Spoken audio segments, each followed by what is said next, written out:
मैं तीन चीजें बोलना चाहता हूं।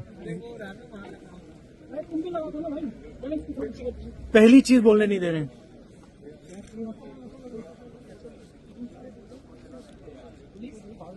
मोदी जी घबराए हुए हैं। आपने देखा जो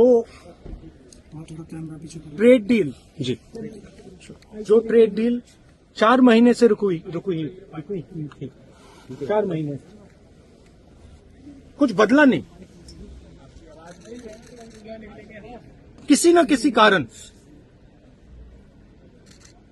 जो मैं जानता हूं नरेंद्र मोदी जानते हैं, नरेंद्र मोदी जी ने कल शाम उस डील को साइन कर दिया।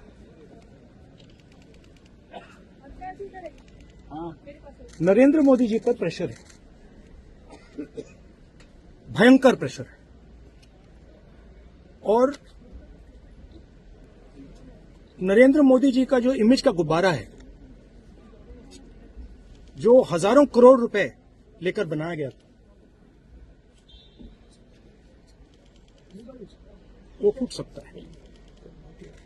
इशू ये नारावाने की स्टेटमेंट नहीं है जी, ये साइड शो है, और वो भी जानते हैं, मैं भी जानता हूं।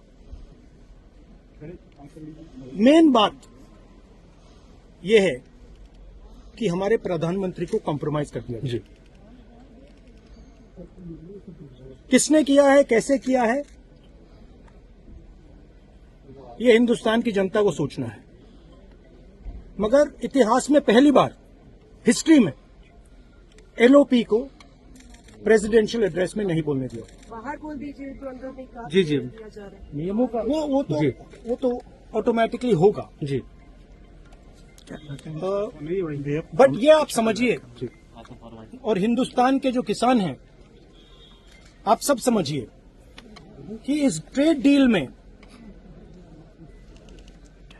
आपकी मेहनत को, आपके खून पसीने को नरेंद्र मोदी जी ने बेच दिया है। और वो इसलिए बेचा है क्योंकि ये कॉम्प्रोमाइज्ड है। जी, सिर्फ आपको नहीं बेचा है, देश को बेचा है। इसीलिए मुझे वहां नहीं बोलने देंगे। नरेंद्र मोदी जी डरे हुए हैं, क्योंकि जिन लोगों ने उनकी इमेज बनाई है, वो अब उस इमेज को फोड़ने लगे हैं। जी। क्या प्रेशर, दबाव है, क्या दबाव है पीएम के ऊपर जो आपको बोलने नहीं दे रहे? एक अदानी जी पर केस है जी, यूनाइटेड स्टेट्स। वो अदानी जी को टारगेट नहीं कर रहा है, वो नरेंद्र मोदी के फाइनेंशियल स्ट्रक्चर को टारगेट कर रहा है। एक वो है जी, दूसरा है एप्स्टाइन फाइल्स। एप्स्टाइन फाइल्स में अभी और माल है, वो अभी रिलीज नहीं हुआ है। इसीलिए इस दबाव में आकर एप्स्टाइन फाइल्स में जो है, जी, जो पूरा देश जानना चाहता है, मगर अभी अमेरिका ने रिलीज नहीं किया है। जी, और दूसरा जो अदानी जी पर केस है, जी, जो एक्चुअली मोदी जी पर केस है, क्योंकि वो बीजेपी का फाइनेंशियल स्ट्रक्चर है, मोदी जी का फाइनेंशियल स्ट्रक्चर है। तो ये दो प्रेशर पॉइंट्स हैं। और आप ये बात समझ लो, देश ये समझ ले कि प्रधानमंत्री कॉम्प्रोमाइज्ड है। जी।